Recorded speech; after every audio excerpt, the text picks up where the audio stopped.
to get Stanford to disclose and divest.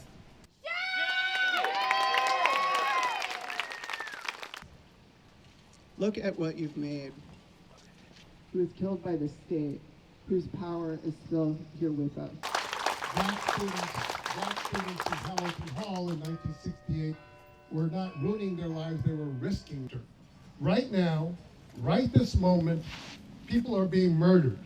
A whole people is under assault, and that moral quandary is called genocide.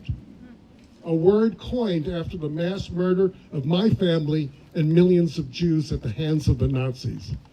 Once again, as in Vietnam, this is being done in our name as Americans and especially as Jews.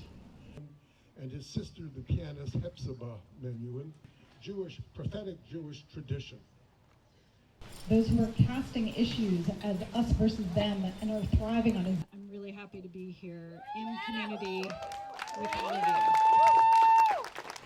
you. 206 days. 206 days of bombs. 206 days of a war that did not start in October of 2023. That's right. Cities that have emerged in recent weeks. Not only the protests that have stopped things, large or small, that they can do to help change the story. From each other, from the growing movement, from the pressure that is building. But it's essential that we not leave all the work of making a more just future for Palestine and for the world on the backs of the youth. If they don't see that adults, that their mentors, that their faculty, that their teachers, that the staff people they work with, the graduate students, the administration, if they don't see them also putting themselves on the line, putting themselves forward to speak about the issues that matter, then how can we possibly expect them to continue to act on principle and act in order to produce the world that they dream of? Professors that aren't here, and if they're tenured, shame them for not being here. I've never seen this much activism on campus, and I've been here for 30 years.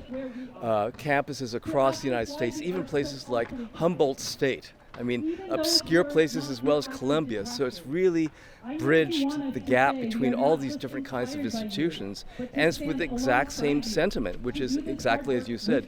How long can we continue to do this? Haven't we reached a tipping point where just in sheer human terms, irrespective of politics, the human cost of this genocide is astronomical, and there has to be a way to stop it, at least pause it before it goes over the edge.